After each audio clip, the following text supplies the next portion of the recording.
என் மகனே மகளே, எந்த காரியத்தில் நிற்கப்பட்ட நிலையில என்ன செய்வது என்று தெரியாதபடிக்கு தவித்து போய் ஏன் சும்மா உட்காந்துட்டு இருக்கீங்க?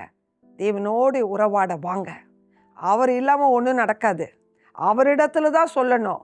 அவர் தான் கர்த்தர், அவர் தான் ராஜா, அவர் தான் நம்மளை விடுதலையாக்கக்கூடியவர். அவரை விட்டு விலகாதபடிக்கு உங்களுடைய குறைகளை குற்றங்களை ஆண்டவர்கிட்ட அறிக்கை செய்து அவர் ரத்தத்தால கழுவ ஒப்பு கொடுங்க.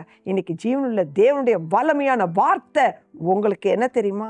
சங்கீதம் 18:6, எனக்கு உண்டான நெருக்கத்திலே கர்த்தரை நோக்கி கூப்பிட்டு என் தேவனை நோக்கி அபயமிட்டேன். தமது ஆலயத்திலிருந்து என் சத்தத்தை கேட்டார். என் கூப்பிடுதல் அவர் சந்நிதியில் போய் அவர் செவியில் ஏறிற்று. ஹல்லேலூயா! நீங்க செஞ்சு பாருங்க. இந்த காலை வேளையில தாவீது ஜெபத்தை கர்த்தர் கேட்டார்.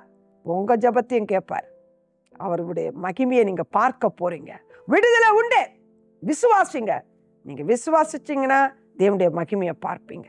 சுத்த இருதயத்தோடு கர்த்தரை தேடுங்க, ஜெபிங்க, விடுதலை பெற்றுக்கொள்ளுங்க. கர்த்தர் உங்களை ஆசீர்வதிப்பாராக. ஆமென்.